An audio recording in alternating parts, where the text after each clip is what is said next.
xibaar yu wér te wóor ca tàng-tàng ba abonnez-vous pour ngeen di mën di jot suñuy vidéo. dal leen ak jàmm seen chaîne bi di Buzz 221 HD kii di Alioune Tine di njiitalu ONG bi ñu dippee African Zoom Center yëkkati na ay kàddu daal di koy jëmale si luñ teg loxo kii di Azoura Fall ba noppi daal di koy placer en garde à vue si li ni mel kii di Alioune Tine ne lu leer ba am moom mooy que ne kàddu yu Azoura Fall daal di yëkkati daal di koy jëmale ci ancien président de la république bii di président Macky Sall kenn waru ko rafetlu te ne moom du ko daal di rafetlu ne lu leer ba am moom mooy que ne saaga moo amut place am ci ëttu politique bi ci réew mi di Sénégal waaye nag kii di Alioune Tine daal di wéyal ne lu leer ba am moom mooy que ne kii di Azoura Fall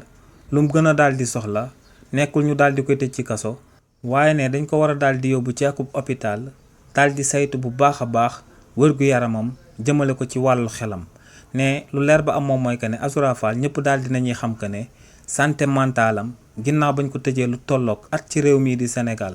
te waa régime président Macky Sall amaloon ko jëmale ko ci jëmmam ne xelam bu nekkoon ne à 100% la lu bëri ci moom daal dina ciy jógee ne lu leer ba am moom mooy que ne Azoura Fall lu mu soxla du ñu daal di koy tëj ci kaso ba waaye ne ay soins la daal di soxla ngir ñu daal di koy faj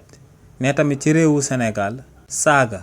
diffuser ay fausses nouvelles wala nga daal di amal ay dérives booy wax ne li ni mel lu ñëpp war a daal di méttitu la waaye ne warta daal di sabab ñu daal di téye kenn daal di koy tëj ci kaso bi ne daal dinay jot ci réewu Sénégal démocratie bi dem ba benn niveau bi nga xam ne boo waxee lu dëppoolu ko am jëmale ko sa morom kooku génn daal di koy weddi bu ko defee ñu daal di avancer ne foofee lañ war a daal di toll waaye ne am na délit yoo xam ne waruñu see daal di jàpp akub nit daal di koy tëj ci kaso bi. xibaar yu wér te wóor ca tàng-tàng ba abonnez-vous pour ngeen di mën di jot suñuy vidéo.